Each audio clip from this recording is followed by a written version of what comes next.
blind cyborg prince saved by human guard. Even alien commander could not hold back tears. The alien fortress floated like a dark crown above the stars. It was built of silver towers and black steel walls, guarded by fleets of warships that circled in silence. Inside those walls lived the heir to the empire, a young prince who was half machine, half flesh, and yet very different from what his people expected. The prince was blind. His mechanical eyes glowed faintly but showed him nothing. He could not see the world of light and shadow that others spoke of, but he could sense the hum of every machine, the rhythm of footsteps, and the energy fields around him. Where others saw weakness, he carried a strange gift of awareness. Still, the empire whispered that he was broken, that the future of their people was uncertain with a ruler who could not see. The night of his journey to the throne was meant to be a ceremony of honor. The fortress was alive with music of alien strings, banners of firelight, and soldiers standing tall in armor. Commanders from across the stars gathered to watch, and among them stood a single human guard. He was not tall like the alien warriors, nor armed with advanced weapons. His armor was simple, his blade worn, his face scarred from older wars. Many laughed quietly, mocking the prince's choice to keep a human by his side. But the prince trusted him in ways no one could understand. As the prince walked through the hall, his steps echoed softly. He moved with calm dignity, though he could sense the tension hidden in the air. The hum of the machines felt different, unsteady, as if something sharp was waiting in the shadows. His breathing slowed. He tilted his head slightly, listening to sounds that others ignored.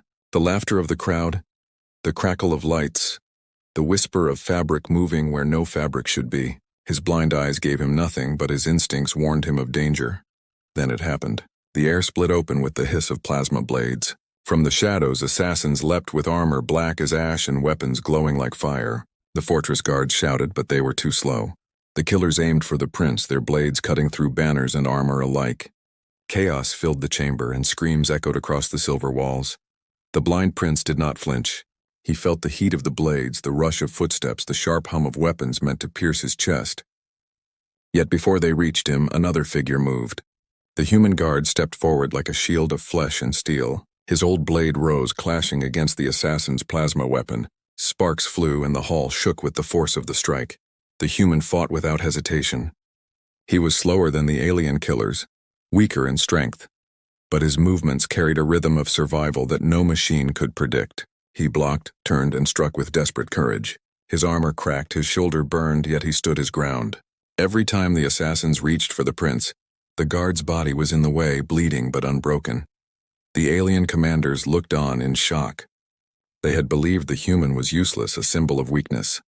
Now they saw him fight with a power born not from technology but from loyalty.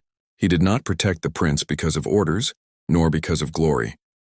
He fought because his heart had chosen this path long ago. The prince could hear every detail of the battle, the strain of the guard's breath, the vibration of his blade, the beat of his failing heart.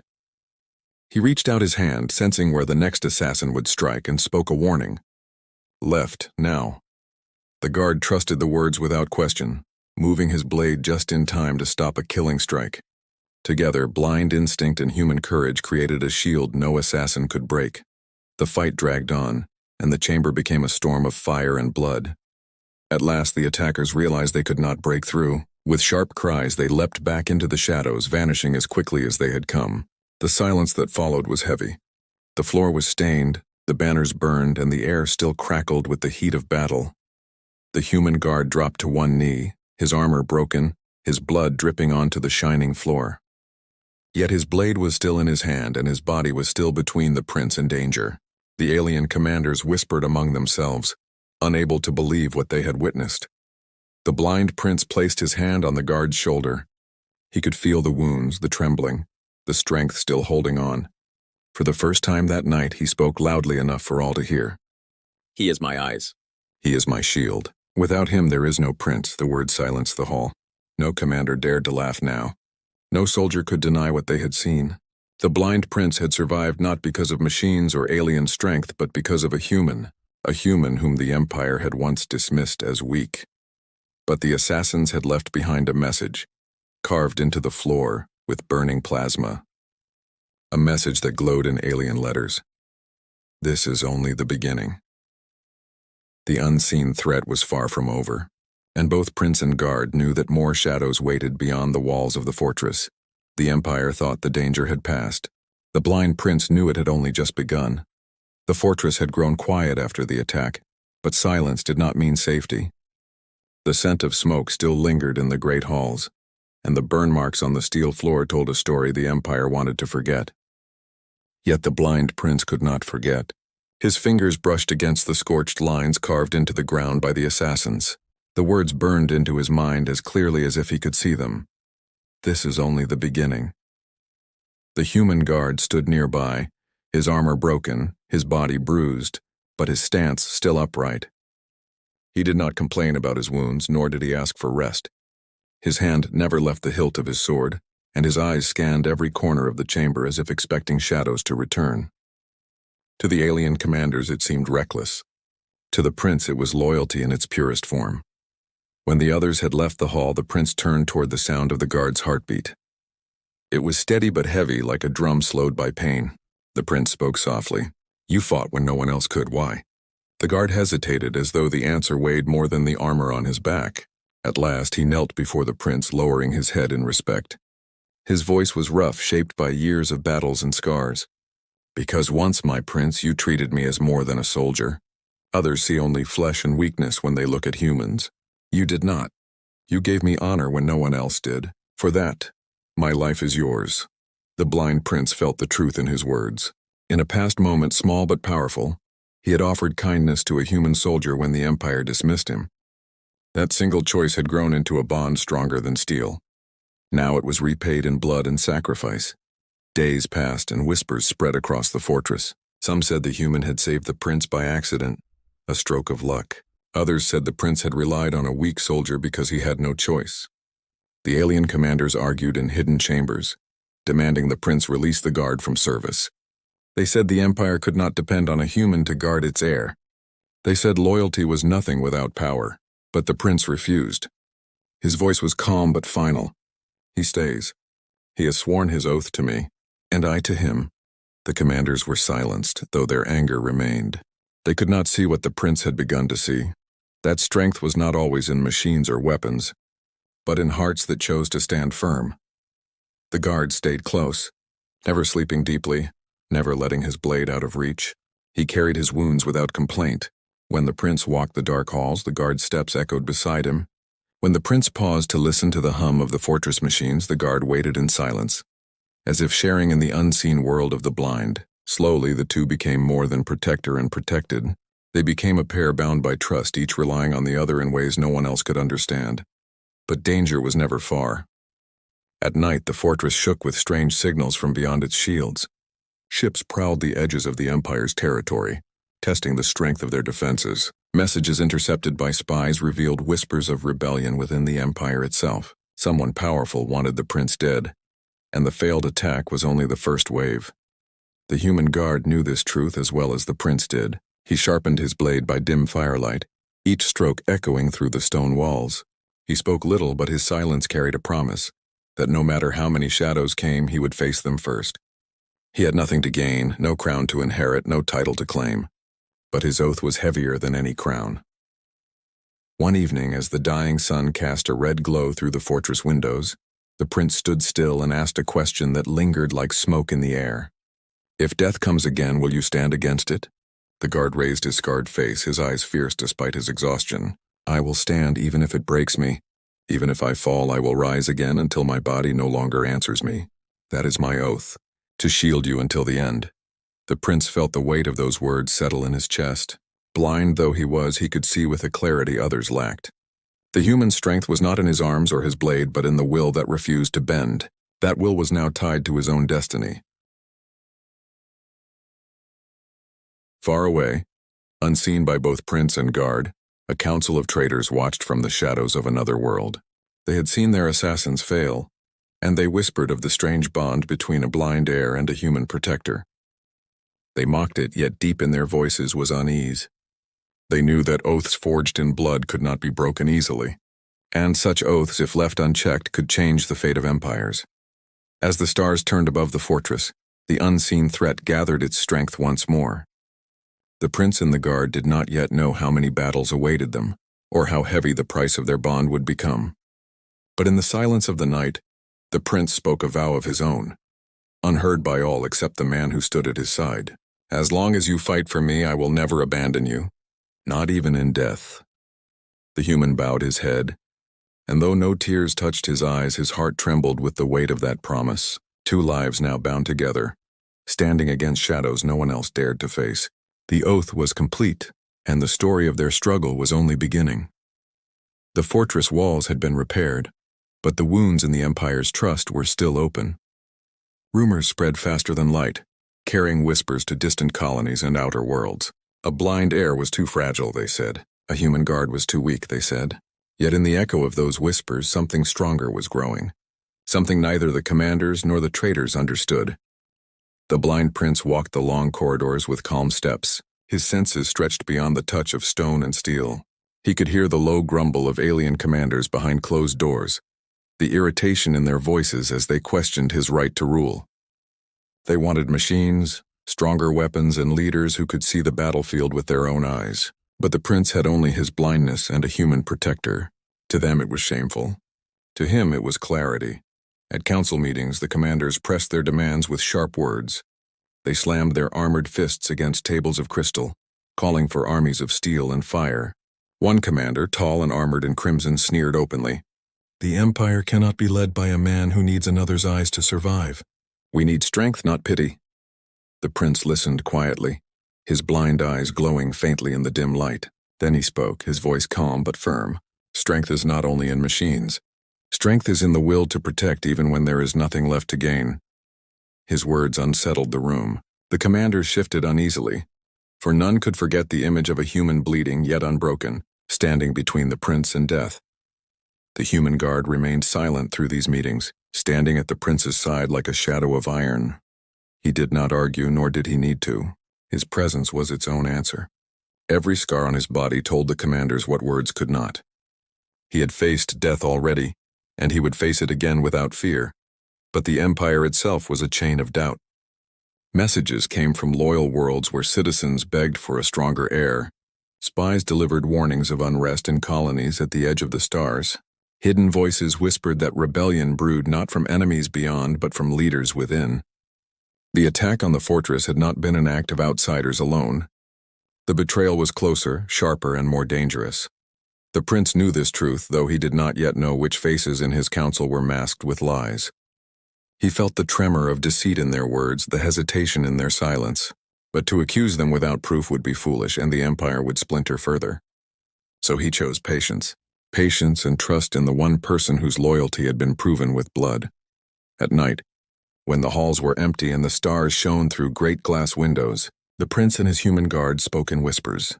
The guard told him of wars fought on Earth, of cities burned and rebuilt, of men and women who held the line not for glory, but for the hope of others. The prince listened, storing each word like a jewel, for these stories were different from the cold logic of alien commanders.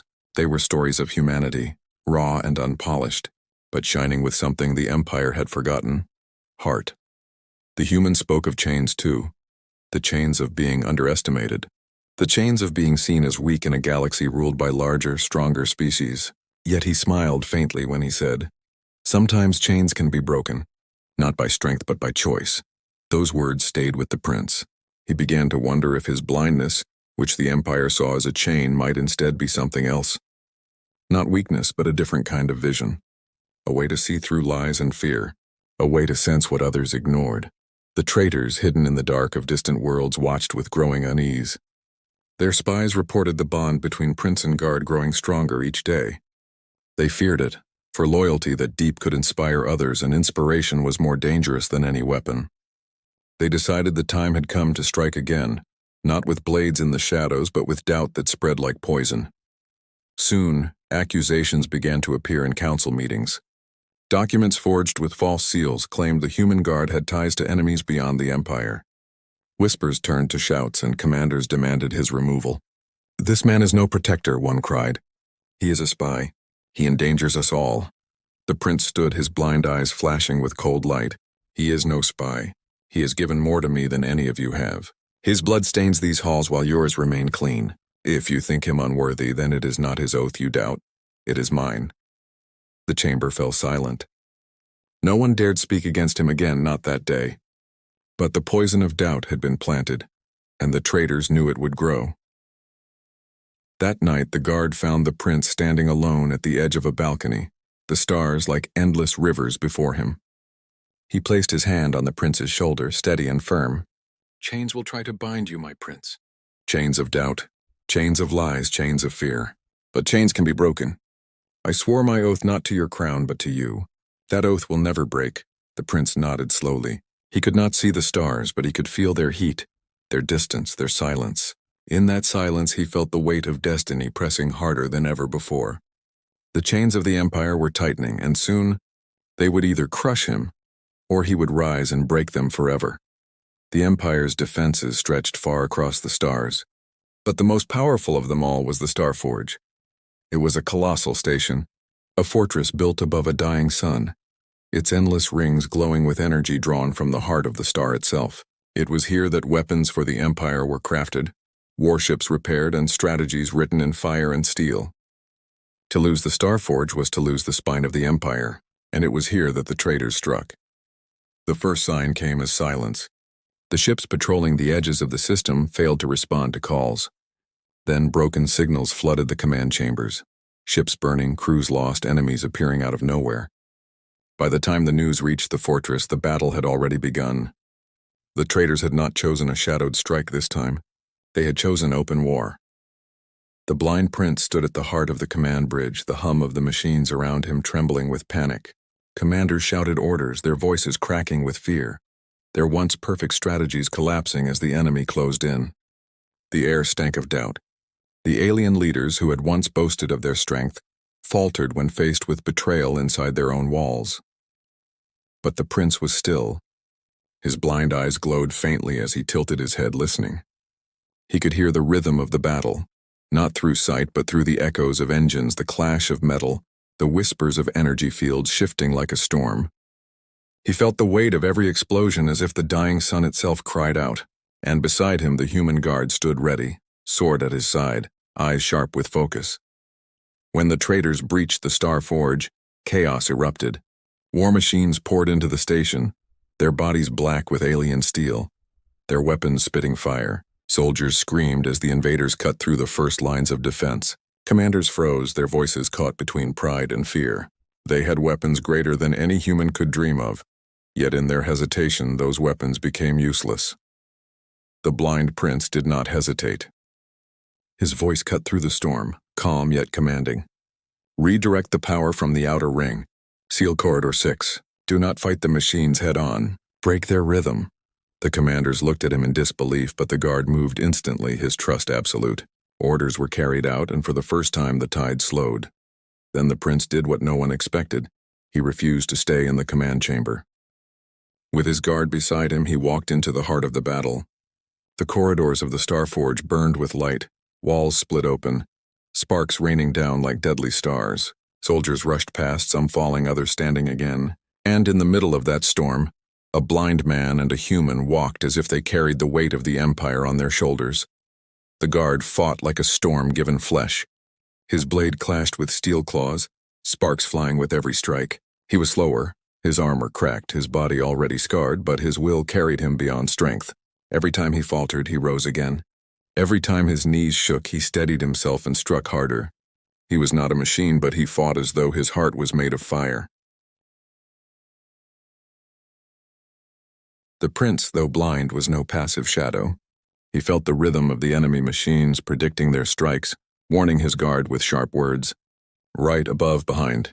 Each command came at the exact moment needed, each word saving a life. Together they moved as one man fighting with his blade, the other with a vision beyond sight. The alien soldiers who saw them felt their fear change into something else. They saw a blind heir walking through fire without fear. They saw a human bleeding yet unyielding. They saw two figures standing against an army, and something inside them shifted. For the first time they began to believe again. The battle raged for hours. Flames licked the edges of the station. Corridors collapsed, and the hum of the dying sun grew louder. As if the Star Forge itself groaned under the weight of war. The traitors had thrown everything they had into the attack, but still the prince and his guard stood. Still, they refused to fall. At last the enemy machines began to falter. Their rhythm broke, their unity shattered. Alien soldiers, inspired by what they had seen, rose with renewed strength. They pushed forward, their cries echoing like thunder. The Starforge burned, but it did not break. When the final machine fell, silence returned at last. The smoke was thick, the air hot with the breath of the dying sun. Bodies lay across the corridors, alien and human, loyal and traitor. And in the center stood the prince and his guard, their bodies marked with wounds, their spirits unbroken. The alien commanders approached, their armor scorched, their pride humbled. For years they had believed machines were the only path to power. For years they had dismissed humanity as weak. But as they looked upon the sight before them, a blind prince who had guided them, a human who had stood unyielding, they felt their certainty collapse. One commander, the fiercest among them, fell to his knees. His voice trembled as he spoke, not to the council, not to the empire, but to the two figures who had saved them all. I thought strength was only in fire and steel. Today I learned it is also in hearts that will not break. Forgive me. I was blind, though I had eyes to see. The guard said nothing. He simply stood, his blade still in his hand, his chest rising with heavy breath. But the blind prince turned his head toward the commander, his voice calm but sharp as steel. Then learn, for the battle is not over. The traitors will strike again, and when they do, we will be ready. The dying sun roared behind them, and the Star Forge, though scarred, still burned with light. The Empire had survived another day, but the war for its soul had only begun. The Star Forge drifted in silence after the battle, its metal body scarred but unbroken. The fires were dimmed, the smoke cleared, but the memory of blood still clung to its corridors. The Empire had survived, yet survival carried a price. Hundreds lay dead, machines were destroyed, and the traitors were not finished. But in that silence, something had shifted. The soldiers who once doubted, the commanders who once mocked, now looked upon their blind prince and his human guard with eyes changed forever. The alien council gathered in the great chamber once more. Their armor was dented, their pride wounded, and their voices carried less arrogance than before. They had seen with their own eyes what loyalty and will could achieve. Yet still shame clung to them, for it had not been their strength that saved the Empire. It had been the bond between a blind heir and a human warrior they had dismissed as weak. The human guard stood beside the prince as always, his body wrapped in bandages, his blade still at his side. His wounds burned, his muscles ached, but his spirit remained steady. He was not there for glory, nor for the Empire's approval. He was there because his oath was alive inside him, stronger than any chain. The commander in crimson, who had once sneered at the prince, rose slowly from his place at the council table. His massive frame seemed smaller than before, his voice quieter. "I was wrong," he said, his words echoing in the chamber. "I believed strength was in power alone. I believed machines would never fail us. But when our walls fell, it was not machines that saved us. It was you." He turned his gaze to the prince, then to the human guard. And it was him. The guard did not answer. He had no need for recognition. But the prince inclined his head, his blind eyes glowing faintly in the dim light. "You see now what I have always known. Strength is not only in what you can build, but in what you choose to protect." The room was silent. Then, without warning, the Crimson Commander lowered himself to his knees. His armor clashed against the floor, the sound sharp and final, and to the shock of all present, his eyes filled with tears. This was a man who had led fleets into endless wars, who had stood unbroken on battlefields drenched with fire. Yet here he wept, not from defeat but from the weight of truth. For in the sight of a blind prince and a human guard, he had seen a power no weapon could ever equal. He had seen loyalty stronger than steel, courage born not of command but of choice, and a bond that could not be broken by death itself. Those tears were not weakness. They were surrender to something greater than pride. One by one, the other commanders followed. Some bowed their heads, some lowered their weapons, and though they did not weep, the silence of their surrender was heavier than any battle cry. They understood that their empire could not survive on arrogance and steel alone. It needed something more, something they had nearly lost. The prince stood tall, though his body still carried the ache of war. He reached out a hand, placing it on his guard's shoulder, steady and firm. "This man," he said, his voice carrying across the chamber, "was once nothing to you. You called him weak. You mocked his place at my side, yet he gave his blood to shield me when you would not. He has no throne, no title, yet he has more honor than all your armies. Remember this, the Empire will not survive through fear. It will survive through loyalty, through bonds like his. And if you cannot understand that, then you are blind, though you have eyes." No one spoke against him. The truth was too sharp, too heavy, too undeniable. The human guard, though silent, felt the weight of the moment press into his chest. He had sworn his oath for the prince, not for the Empire, yet here he stood. The living proof that even the smallest act of loyalty could shift the fate of galaxies. Far away, the traitors heard of the Starforge and trembled. They had sent fire and steel, yet their greatest weapon had been broken by something they could not control.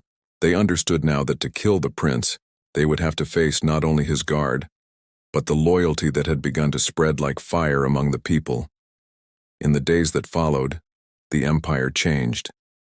Soldiers who once obeyed only out of duty now stood with pride. Colonies that had doubted now sent messages of hope. And though the traitors remained, their shadows seemed weaker in the face of a story that could not be silenced. The human guard never sought honor, but whispers of his courage spread across the stars. Children in distant worlds spoke his name. Elders told stories of the blind prince who could see more than sight, and the human who stood beside him against all odds. Together they had reminded the galaxy that strength was not in weapons alone, but in hearts that refused to break.